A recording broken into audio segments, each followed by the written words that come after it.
नमस्कार, मैं हूं यश खुराना। स्वागत है आपका MH1 न्यूज़ में। जम्मू कश्मीर से लगातार स्टोरीज हम आपको दिखा रहे हैं, अलग अलग पहलू, अलग अलग एस्पेक्ट, जिसके ज़रिए आप जम्मू कश्मीर के इस इलेक्शन को, इस चुनावी बयार को, इस सियासी हवा को जानने समझने की कोशिश कर रहे हैं। तस्वीर आप देख रहे हैं, मेरे साथ कई युवा बैठे हुए हैं जो एक तरह से जम्मू कश्मीर का भविष्य हैं, जम्मू कश्मीर का मुस्तकबिल हैं, जो कहीं ना कहीं इस सियासी हवा को, इस सियासी बयार को बहुत हद तक तय करने वाला है। ये बात मैं इसलिए कह रहा हूं क्योंकि चुनाव आयोग ने जो जम्मू कश्मीर को लेकर आंकड़ा साझा किया, जो डाटा रखा, वो कहीं ना कहीं चौंकाने वाला भी है और इस बात की पुष्टि करने वाला भी है कि जम्मू कश्मीर का अगर भविष्य कोई तय कर सकता है तो वो है जम्मू कश्मीर के युवा। लेकिन जम्मू कश्मीर के युवा क्या सोच रहे हैं, यही जानने समझने के लिए हम पहुँचे हैं अलग अलग क्षेत्रों में। फिलहाल आपको बता दें, ये कला केंद्र है जहां पर कल्चर को लेकर, जम्मू कश्मीर की संस्कृति को लेकर कई एग्जीबिशन तक लगाए जाते हैं। मैं डाटा आपके साथ साझा करता हूं जिसके ज़रिए आप थोड़ा और माइन्यूटली जम्मू कश्मीर के बारे में समझ सकेंगे। ख़ास तौर पर वोटर्स का वो आंकड़ा, 20 लाख से ज़्यादा युवा वोटर हैं जम्मू कश्मीर में, जो इस बार बहुत कुछ तय करने वाले हैं। और न्यूली वोटर की बात करें तो 4 लाख से ज़्यादा हैं। कुल मिलाकर जम्मू कश्मीर में 88 लाख से ज़्यादा वोटर हैं जो इस बार जम्मू कश्मीर के लिए बहुत कुछ तय करने वाले हैं। ये भी तय करने वाले हैं कि उनकी सत्ता के सिंहासन पर कौन विराजमान होगा, किस पार्टी की हवा है। युवाओं से हम जानते हैं कि युवाओं का रुख क्या है, उनकी आवाज़ कौन उठा रहा है, उनकी डिमांड्स को कौन पूरा कर सकता है। सबसे पहले आपका नाम? हर्ष खजूरिया। जम्मू कश्मीर इलेक्शन में आप क्या देख रहे हैं, क्या ऑब्जर्व कर रहे हैं, आपका क्या ओपिनियन है एक युवा होने के नाते, जो कि जम्मू कश्मीर के भविष्य हैं? जिस प्रकार से आप देख रहे हैं कि ये जो चुनाव आ रहे हैं, ये एक पर्व है। हम देखते हैं कि इसमें युवाओं का जो रोल है वो एक बहुत इंपॉर्टेंट रहने वाला है, क्योंकि देश का युवा अब देश को कुर्बानी की नहीं, देश को अपनी जवानी की ज़रूरत है। हम लोग अपने जो वोट देकर, हमारे पास अधिकार जो है, जो हमें अधिकार मिला है, हम वोट देकर उस अधिकार को साबित कर सकते हैं। जो इस इतना बड़ा जो यज्ञ हो रहा है लोकतंत्र का, उसमें आहुति दे सकते हैं। युवाओं का रोल अगर देखा जाए इलेक्शन में, तो हम लोग युवा होने के नाते एक चीज़ कह सकते हैं कि वोट दें, मैक्सिमम 100% वोटिंग करें, ताकि एक कुशल नेतृत्व जो है भारत देश को प्रदान हो। जी, आपका नाम? अक्षी बिलोरिया। कैसा जम्मू कश्मीर आप चाहती हैं कि जम्मू कश्मीर ऐसा होना चाहिए, इतना डेवलप होना चाहिए, युवाओं के लिए जॉब्स क्रिएट हो, और अनएम्प्लॉयमेंट का मुद्दा कितना बड़ा आप देख रही हैं? बिल्कुल, जैसे अभी हम जम्मू कश्मीर की अगर हम बात करें तो जम्मू कश्मीर में पिछले काफ़ी समय से धारा 370 की वजह से जम्मू कश्मीर एक बहुत छोटे से सफ़र में अपने आप को पाता था। हमको कहीं ना कहीं एक युवाओं को भी और यूथ को भी एक छोटे से कुएं के अंदर रहने के लिए हम कह सकते हैं कि मजबूर कर दिया गया था।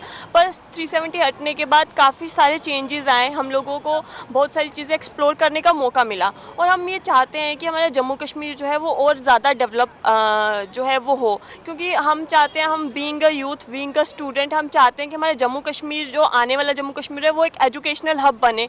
जैसे बेंगलोर, चेन्नई, दिल्ली जो है एक बड़े बड़े एजुकेशनल हब के तौर पे उभरा है, वैसे जम्मू कश्मीर में भी वो पोटेंशियल है कि हम लोगों का जो जम्मू कश्मीर है वो एजुकेशनल हब बने। नॉर्थ जोन में सबसे बड़ा एजुकेशनल हब के रूप में हम जम्मू कश्मीर को देखना चाहते हैं, और साथ ही साथ यहाँ पे टूरिज़्म का बहुत ज़्यादा स्कोप है।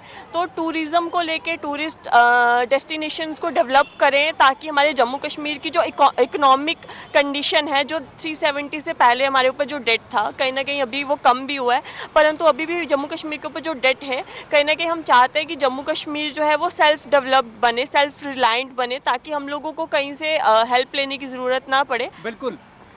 पॉलिटिकल पार्टी से मैं ये भी कहना चाहूँगा, कहीं ना कहीं इस बात को आप समझें कि ये बिल्कुल आप ना समझें कि जम्मू कश्मीर का वोटर, जम्मू कश्मीर का युवा कुछ देख नहीं रहा, कुछ ऑब्जर्व नहीं कर रहा, या आपने जो मैनिफेस्टो, जो घोषणा पत्र जारी कर दिए हैं, वो स्टूडेंट्स या फिर जम्मू कश्मीर का युवा ऑब्जर्व नहीं कर रहा। आप कहीं ना कहीं बातचीत के ज़रिए, इस तकरीर के ज़रिए उस गहराई को समझने की कोशिश भी कर रहे होंगे। आपका नाम क्या है? जी, मानी गोस्वामी। फ़िलहाल मैं जम्मू यूनिवर्सिटी के विधि विभाग से मेरी पढ़ाई चल रही है। तो अभी जिस प्रकार लॉ डिपार्टमेंट? जी, लॉ डिपार्टमेंट से। कैसा जम्मू कश्मीर आप चाहते हैं, कितना बदला है 10 साल में जम्मू कश्मीर? हम बढ़ता हुआ जम्मू कश्मीर चाहते हैं, नया जम्मू कश्मीर चाहते हैं, और वो जम्मू कश्मीर चाहते हैं कि जहां शांति और अमन का एनवायरनमेंट हो। इस प्रकार का जम्मू कश्मीर हम एज अ युवा चाहते हैं। और जिस प्रकार से जो हमने, अगर मैं एक यूथ हूं और मैंने सभी पॉलिटिकल पार्टीज़ का ऑलमोस्ट मैनिफेस्टो पढ़ा भी है, लेकिन आज स्थिति बदली है। आपको लग रहा है 370 हटने से पहले या 370 हटने के बाद क्या चेंजेस आप देख पा रहे हैं? 370 हटने के बाद जम्मू कश्मीर में आपको एम्स भी दिख रहा है, जम्मू कश्मीर में आपको IIM भी दिख रहा है, जम्मू कश्मीर में आपको IIIT भी दिख रहा है, जम्मू कश्मीर में आपको IIM भी दिख रहा है, जम्मू कश्मीर का युवा आपको आगे बढ़ता हुआ भी दिख रहा है, जम्मू कश्मीर में आपको इलेक्ट्रिक बसेस भी दिख रही हैं, जम्मू कश्मीर में आपको रोड्स भी दिख रही हैं, जम्मू कश्मीर में आपको फ्लाईओवर्स भी दिख रहे हैं, जम्मू कश्मीर में आपको यूनिवर्सिटीज़ बनती हुई दिख रही हैं, जम्मू कश्मीर में जम्मू यूनिवर्सिटी को 50 नैक रैंकिंग मिलती हुई भी दिख रही है। और आपको जम्मू कश्मीर में क्या चाहिए मुझे बताइए। ये बहुत उचित और बहुत मुनासिब मांग है। इस बात को आने वाली सरकारों को समझना चाहिए। लेकिन दोस्त, मैं आपसे जानना चाह रहा हूँ, एम्प्लॉयमेंट का मुद्दा कितना बड़ा है? भारतीय जनता पार्टी कह रही है कि अगर हम सत्ता में आए तो 5 लाख से ज़्यादा रोजगार के अवसर पैदा करेंगे। दूसरी पॉलिटिकल पार्टीज भी क्या इस तरह का दावा कर रही हैं? विश्वास किस पे है जम्मू कश्मीर के युवा? देखिए, बीइंग एज अगर यूथ, जो मैं बात कहना चाहूँगा कि बीते दिन अगर हमें देखा, जो यूथ है, जो स्ट्रेस से जो सबसे पहले जो हम सफ़र कर रहे हैं, क्योंकि यहाँ पे जॉब तो जैसे अगर बड़े बड़े जैसे JKSSP की अगर मैं बात करूँ, बीते दिन में इन्होंने कुछ वैकेंसी जो निकाली हुई थी, लेकिन टाइमली में जो इनका कैलेंडर वो उस पर फॉलो ही नहीं करते वो लोग, ताकि जो स्टूडेंट है एक ही टाइम शेड्यूल जब निकालते हैं, बच्चा प्रिपेयर तो करता है, लेकिन किसी वजह से अगर एग्ज़ाम होते भी हैं तो वो कहीं ना कहीं लीक हो जाते हैं। इससे सबसे बड़ा स्ट्रेस जो पड़ता है वो है स्टूडेंट। तो बीइंग एज अ यूथ मैं चाहता हूँ कि इस पे भी सबसे पहले है कि एक सरकार को सोचना चाहिए, जो भी पॉलिटिकल पार्टी अभी जो आएगी इस पे काम करना चाहिए, ताकि जो हमारा जो यूथ होगा वो ज़्यादा से ज़्यादा जो है इसमें सिक्योर करे अच्छे। 10 साल में कितनी वैकेंसी यहाँ पर निकली हैं सरकारी? कुछ ऑब्जर्वेशन है आपकी? अगर देखा जाए तो about I think nearly 20,000 I think होगा। इतनी तो कम है या ठीक है? मेरे हिसाब से अगर आप पॉपुलेशन वाइज देखो तो कम ही है, क्योंकि अब जिस हिसाब से इतना यूथ है, किस किस को वैकेंसीज देंगे? इतना तो है कि अगर आप इसमें बढ़ाएंगे वैकेंसीज तो अच्छी बात है कि यूथ जो है वो उसमें डेवलप करेगा। स्टार्टअप्स की बात कौन कर रहा है? क्योंकि जब भारत का जिक्र होता है तो हम कहते हैं कि हम आत्मनिर्भर भारत बनाना चाहते हैं, जो स्टार्टअप्स के मामले में बहुत आगे हो। हालांकि पॉलिटिकल पार्टीज़ की तरफ से दावा किया जाता है कि 2014 से पहले जो स्टार्टअप के मामले में देश की स्थिति थी वो इतनी ठीक नहीं थी, लेकिन 10 सालों में बहुत चीज़ बदली है। कई बड़े स्टार्टअप्स देश में बने हैं, उभरे हैं और एक बड़ा एग्जाम्पल सेट किया है। स्टार्टअप्स की बात कौन कर रहा है? देखिए, अगर हम जो चेंजिंग जो हमने 2014 से पहले कोई नहीं दिखी थी, लेकिन जो दिखी हमारे सामने, जो हमने चेकआउट किया है कि 2014 के बाद बहुत अच्छा जो स्टेप जो है दिखा भी है, लेकिन कमियां रही होगी कहीं ना कहीं, लेकिन स्टेप हमें मिला हुआ है अच्छे से। लेकिन ये है कि जो आगे वाला जो होगा सरकार जो अभी हम लेंगे, क्योंकि बीइंग एज अ यूथ ये अभी हमारे ही हाथ में, ताकि हमें अभी एक मौका मिला है ताकि हम उस सरकार को अपॉर्चुनिटी दें जो हमारे आगे हमारे काम आए, ताकि हर एक युवा को इसमें पार्टिसिपेट करे, ताकि उनका जो वोट है वो बहुत ही मैटर करता है, आगे उभरें और इसमें अच्छे से अच्छे पार्टिसिपेट करें। बिल्कुल। आपका नाम क्या है? मेरा नाम प्रभाकर कुमार भारद्वाज है। पहले कितनी बार आप वोट कर चुके हैं? क्योंकि एक बात तो यहाँ ये है कि 10 साल के बाद जम्मू कश्मीर में चुनाव होने जा रहे हैं। कई मुद्दों की एक तरह से अग्नि परीक्षा भी है, जिसमें सबसे बड़ा मुद्दा 370 का है, 35A का है। दावे कई हैं, लेकिन दावों में कितना दम है? ज़मीनी स्तर पर, धरातल पर कितना इम्प्लीमेंटेशन हो रहा है? युवाओं की बात कौन कर रहा है? यही जानने के लिए हम पहुँचे हुए हैं। कितनी बार आप पहले वोट कर चुके हैं? मैंने एक बार वोट किया अभी। एक बार वोट किया है। अब दोबारा से जम्मू कश्मीर के युवाओं के पास मौका है, एक तरह से सौभाग्य है, क्योंकि 10 साल के बाद यहाँ पर इलेक्शन होने जा रहे हैं। किस तरह का जम्मू कश्मीर आप चाहते हैं? जो जम्मू कश्मीर है, यहाँ पे धारा 370 हटने के बाद जो यहाँ पे सुरक्षा और उसका जो माने कि लोगों में सुरक्षा का भाव पैदा हुआ है वो काफ़ी महत्वपूर्ण है। और इसकी वजह से पर्यटन से लेकर जो भी यहाँ पे व्यवसाय हैं उसको वो काफ़ी बढ़े हैं, और जो यहाँ के उद्योग धंधे हैं वहाँ पे भी सरकार ने ध्यान दिया है, लेकिन अभी उसके ये शुरुआती दौर हैं। तो सरकार अगर यहाँ पे जो इंफ्रास्ट्रक्चर है, उद्योग धंधे हैं, ठीक है, कारखाने हैं, इन पे अगर काम करे तो आगे रोजगार की संभावनाएं भी बढ़ेंगी। और किसके पास ठोस प्लान दिखाई दे रहा है आपको कि जम्मू कश्मीर का भविष्य जो बदल सकता है, जो तकदीर और तस्वीर जम्मू कश्मीर की बदल सकता है, इंडस्ट्री के मामले में, स्टार्टअप्स के मामले में, जॉब्स के मामले में? अब तक जो धारा 370 या पिछले 10 साल से पहले की अगर बात करें तो जो भी पार्टियां रही हैं धारा 370 के कारण पूरे कहीं पे भी पारदर्शिता नहीं थी। लेकिन 2014 के बाद से 2019 के बाद से जैसे ही 370 धारा हटी है तो उसके बाद जो भी सरकार की पारदर्शिता वो हमारे समक्ष उपस्थित हुई है और उसके वजह से जो भी मैंने कि कार्य का नियोजन है, उनका बंटवारा है, चाहे उसमें जो मैंने कि वित्त का विभाजन है वो स्पष्ट रूप से दिखाई देता है। और जगह जगह पे जहाँ पे जो अलग अलग मंत्रालय हैं उन सही तरीके से काम कर रहे हैं और उस पर सरकार फोकस कर रही है। तो ये भी एक बड़ा पॉइंट है। युवाओं का ये भी कहना है कि जम्मू रीजन पर इतना फोकस नहीं किया जा रहा जितना कश्मीर रीजन पर फोकस किया जा रहा है। जम्मू और कश्मीर रीजन की जब बात होती है तो पहले ये कहा जा रहा था कि टेरर एक्टिविटी बहुत ज़्यादा बढ़ गई है, यहाँ पर जो एनवायरनमेंट है वो सेफ़ नहीं है, यहाँ पर टूरिज़्म कम हो रहा है। इस एस्पेक्ट को लेकर आपका क्या सोचना है कि जम्मू की लड़कियाँ, जम्मू की महिलाएं सेफ़ हैं आज?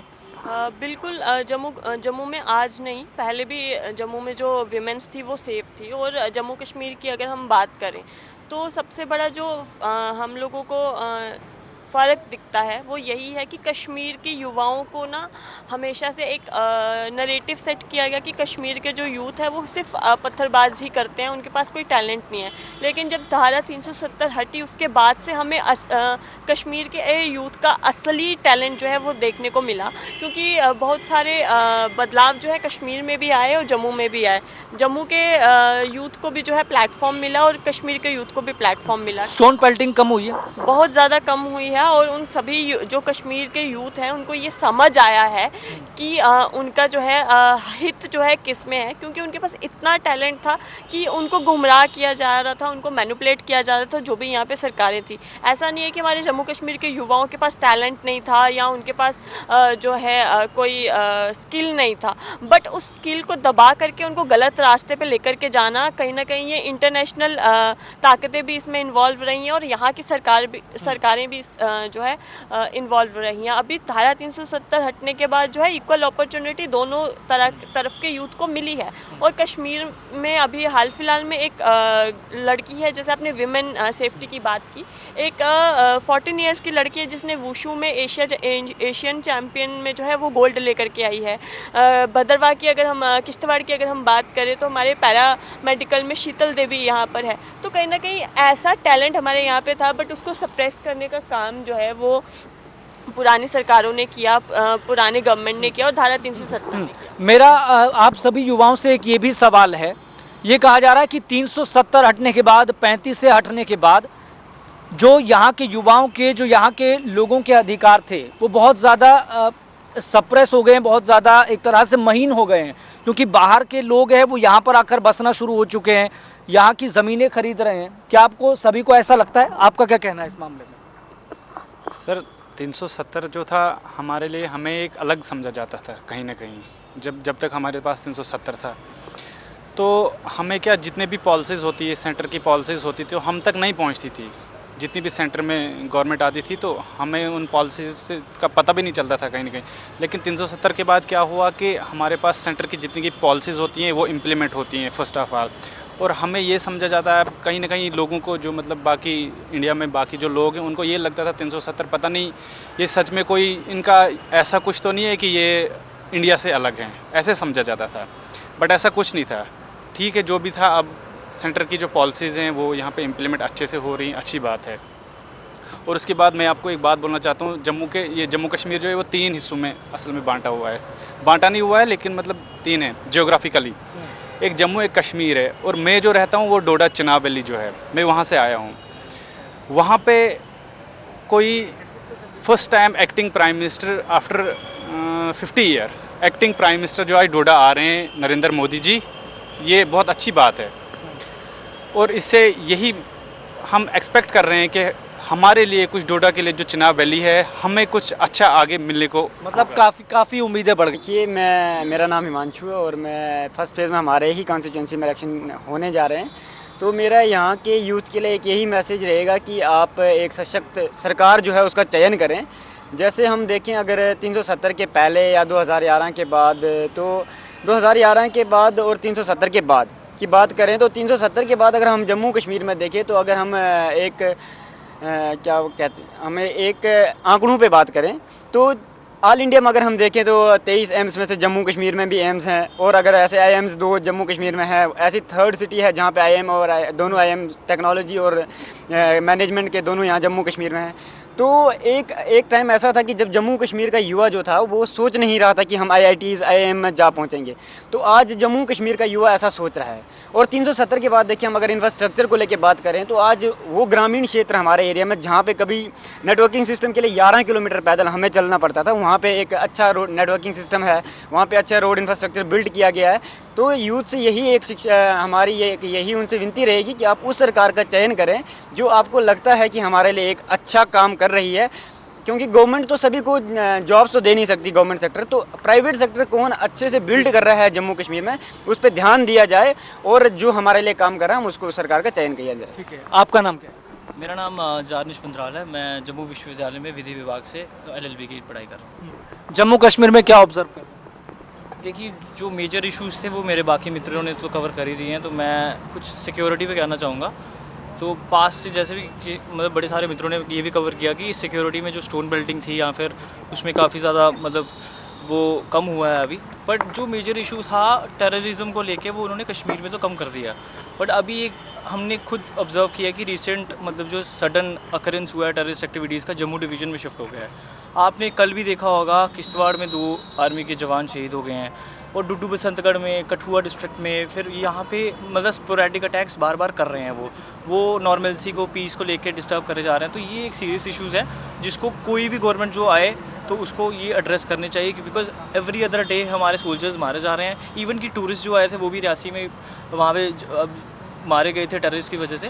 तो ये एक सीरियस इशू है। और जो OGWs हैं जो कि ओवरग्राउंड वर्कर है, जो उनको शेल्टर प्रोवाइड कर रहे हैं, उनको गाइड जो एज ए गाइड उनका काम कर रहे हैं, उनको पकड़ना एक मेन प्रायोरिटी होनी चाहिए, क्योंकि अल्टीमेटली 6-6 महीने से घने जंगलों में सर्वाइव करना टेररिस्ट के लिए आम बात नहीं है। दैट्स वाई जो लोकल्स हैं वही उसी में इन्वॉल्व हैं।